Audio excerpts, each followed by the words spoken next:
Hello, welcome back to my channel. আর একটা ছোট্ট ভিডিও তোমাদের জন্য অনেক দিন পর নিয়ে চলে এসেছি।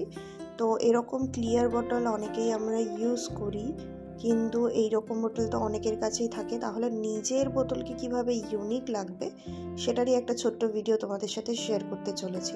তো এইরকমভাবে যদি তোমরা কিছু ফ্লাওয়ার ডিজাইন নিজেদের বোতলে করে নাও, তাহলে তোমাদের বোতলটা সবার থেকে ইউনিক লাগবে। অবশ্যই কিছুই না, খুবই সিম্পল স্টেপ।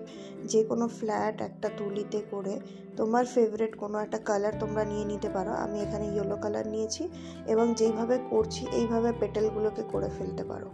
কিছুটা গ্যাপিংয়ে ফুলগুলো করবে, তাহলে অবশ্যই সুন্দর লাগবে। ছোট বড় যে কোনো সাইজই করতে পারো, কোনো অসুবিধা নেই। কিন্তু দেখো এরকমভাবে পুরো বোতলটা করে দিলে কি সুন্দর লাগবে। তোমরাও এই জিনিসটা ট্রাই করতে পারো, খুবই ইজি।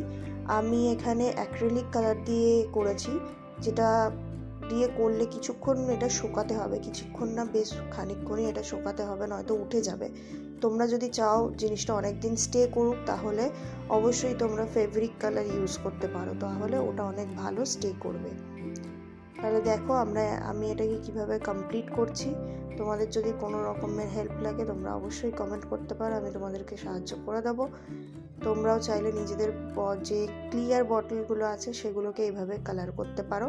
আর এই ধরনের আরও ভিডিও পেতে অবশ্যই কমেন্ট করে জানিও, এবং আমার চ্যানেলটিকে লাইক এবং সাবস্ক্রাইব করে দিও, এবং পারলে বন্ধুদের সাথে ভিডিওটা অবশ্যই শেয়ার করো।